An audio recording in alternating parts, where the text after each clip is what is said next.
Welcome friends. स्वागत है दोस्तों। एंटीबायोटिक दवाइयाँ कई अलग अलग प्रकार की होती हैं जिन्हें मरीज की आवश्यकता के अनुसार एडवाइज किया जाता है। लेकिन जब एंटीबायोटिक दवाइयाँ मरीज को दी जाती है तो उस समय एक कन्फ्यूजन सबसे ज़्यादा रहता है कि कौन सी एंटीबायोटिक दवा का सबसे अच्छा असर मिलेगा और कौन सी एंटीबायोटिक दवा मरीज के लिए सुरक्षित होगी। तो अच्छे असर की बात की जाए तो यदि मरीज की बीमारी को सही ढंग से पहचान कर सही एंटीबायोटिक दी जाए तो मरीज को अच्छा असर मिल जाता है। और अगर सुरक्षित एंटीबायोटिक दवा की बात करें तो एंटीबायोटिक दवाओं में सबसे सुरक्षित दवा जो मानी जाती है वह होती है सेफलोस्पोरिन ग्रुप की दवाइयाँ। और इस दवा को आपने कभी न कभी ज़रूर से लिखा होगा या आपने खुद ने प्रयोग लिया होगा। यह सेफलोस्पोरिन ग्रुप की दवाइयाँ क्या है, कौन कौन सी दवाइयाँ इसमें कवर होती है, कब किसको लिखा जाता है, साथ ही इसके यूजेस क्या क्या होते हैं, इसके साइड इफ़ेक्ट क्या होते हैं, यह सभी बातें आज की इस वीडियो में बताऊंगा। इस वीडियो को पूरा देखें जिससे कि एंटीबायोटिक दवाओं में सबसे सुरक्षित ग्रुप की दवाओं का आपको पूरी जानकारी मिल सके। मैं हूं आपका होस्ट मोहित आदिज, आप देख रहे हैं अपना YouTube channel learn about medicine. चलिए आज भी कुछ नया सीखते हैं।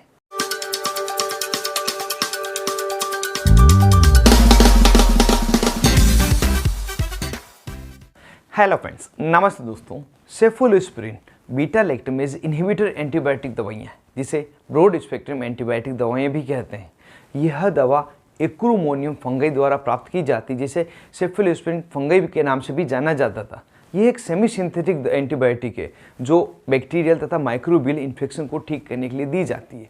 इस सेफलोस्पोरिन ग्रुप के अंतर्गत कौन कौन सी दवाइयाँ आती है, किसको कब देना होता है, इसकी यूज़ क्या होते हैं, साइड इफ़ेक्ट क्या होते हैं, कौन सी इंजेक्टेबल फॉर्म में, कौन सी टेबलेट फॉर्म में, इन सभी को जानने के लिए हम सेफलोस्पोरिन के क्लासिफिकेशन को जान लेते हैं, इसके टाइप्स को जान लेते हैं, कितने प्रकार के होते हैं। तो ये मुख्य रूप से 5 अलग अलग प्रकार के होते हैं।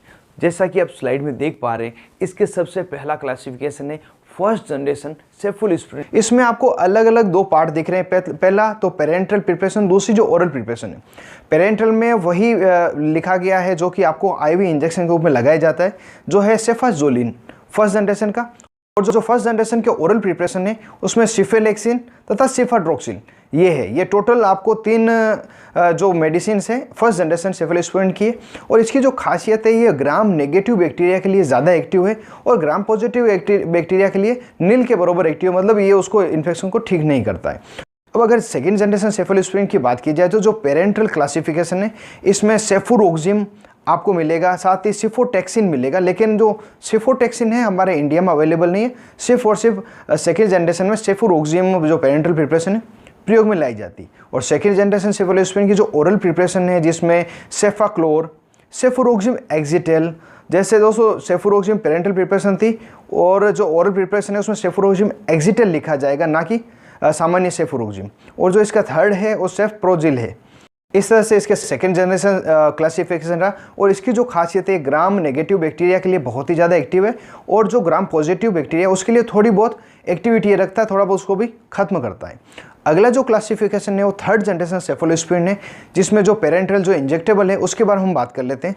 सिफोटेक्सिम, सेफ्टिजोक्सिम, सेफ्ट्रिक्सोन, सेफ्टाजिडिम, सेफोपोराजोन, ये जो मैंने 5 बताए हैं ये आपको सिर्फ इंजेक्टेबल फॉर्म में ही मिलेंगे, ओरल फॉर्म इसकी नहीं मिलती है। और जो थर्ड जनरेशन सेफलोस्पोरिन के ओरल फॉर्म है उसके बारे में हम बात कर लेते हैं।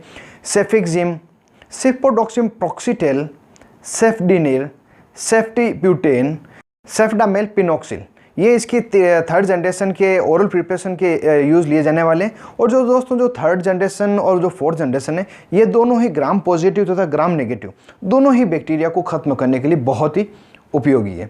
फोर्थ जनरेशन सेफलोस्पोरिन की अगर बात की जाए तो इसकी एक जो खासियत है वो ये है कि ये सिर्फ और सिर्फ पेरेंटल प्रिपरेशन में ही अवेलेबल है, इसकी ओरल प्रिपरेशन अवेलेबल नहीं है। इसलिए जो ओरल प्रिपरेशन जब इस सेफलोस्पोरिन की दी जाती है तो जो थर्ड जनरेशन सेफलोस्पोरिन है जैसे सेफेक्सिम, सिफोडोक्सिम तो इस तरह से ज़्यादा यूज़ लेते हैं। जो फोर्थ जनरेशन सेफलोस्पोरिन है उसमें सेफपाइम, सेफपिरोम ये 2 मुख्य है। ये आपको सिर्फ इंजेक्शन फॉर्म में ही मिलेंगे।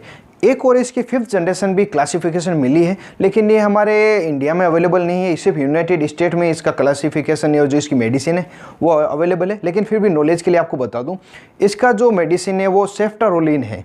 सेफ्टारोलिन 5th जनरेशन सेफलोस्पोरिन है जो कि MRSA जो मर्स है साथ ही पेनिसिलिन रेजिस्टेंस बैक्टीरिया उनके लिए मोर एक्टिव है।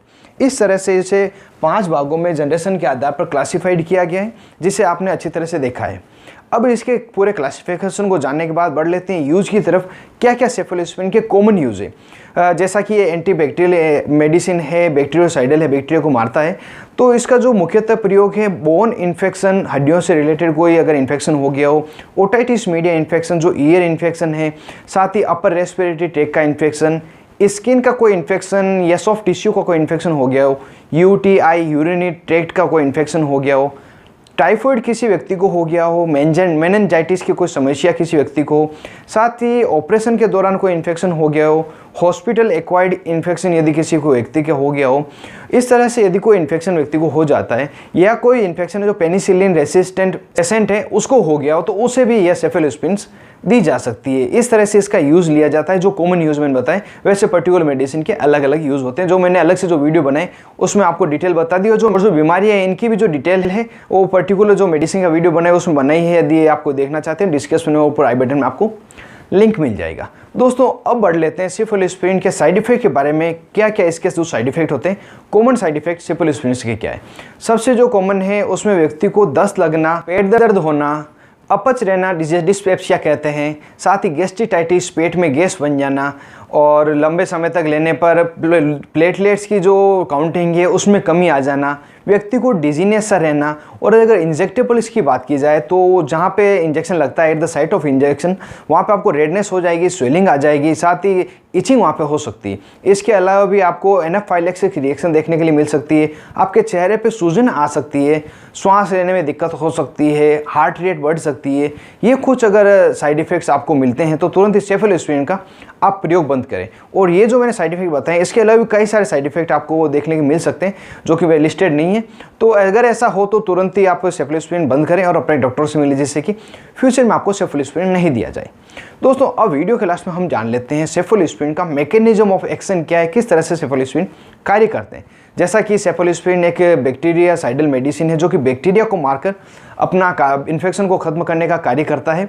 सेफलोस्पिरिन बैक्टीरिया की पेप्टिडोग्लाइकेन लेयर जो कि सेल वॉल सिंथेसिस के लिए इंपॉर्टेंट है उसको रोक देती है, और जो फाइनल स्टेप है सेल वॉल सिंथेसिस का जिसमें प्रोटीन बाइंडिंग होती है उसमें भी एक अवरोध उत्पन्न करती है, जिस कारण से बैक्टीरिया में सेल वॉल नहीं बन पाती और बैक्टीरिया की ग्रोथ नहीं होती, और बैक्टीरिया की ग्रोथ नहीं होने के कारण उनकी मृत्यु हो जाती है, और बैक्टीरिया के डेथ होने के कारण इन्फेक्शन आगे नहीं फैलता और रेगुलर मेडिसिन देने पर इन्फेक्शन वहीं पर खत्म हो जाता है। इस तरह से सेफलोस्पिरिन अपना कार्य करते हैं और जो इन्फेक्शन है बैक्टीरियल उसको ठीक करते हैं। दोस्तों बिल्कुल सरल भाषा में मैंने इसका मैकेनिज्म एक्शन बताया। वैसे तो कई सारी मेडिकल टर्म इसमें यूज़ ले सकता था, लेकिन अगर ऐसा करता हूं तो आप में से कई जो दोस्तों को ये समझ में नहीं आ पाता, इसलिए मैंने इसको सरल लैंग्वेज में बताया। और इसी के साथ मैंने कंप्लीट इन्फॉर्मेशन जो सेफलोस्पिरिन ग्रुप के बारे में थी मोटे तौर पर मैंने आपको बता दी। उम्मीद करता हूँ कई सारी नई जानकारी आपको मिली होगी और वीडियो आपको जोर से पसंद आया होगा। और यदि यह वीडियो आपको पसंद आएगा हो जरूर से इसको लाइक करें और ज़्यादा से ज़्यादा इसको शेयर करें जो किसी और के भी ये काम आ सके। और अभी तक आपने अपने YouTube channel learn about medicine को सब्सक्राइब नहीं किया हो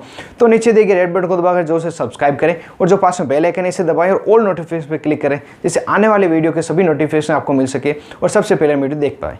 आप तो अपने दोस्त मोहित आदि के साथ देख रहे थे अपना YouTube channel learn about medicine. Thank you friends, take care and be careful medicine uses.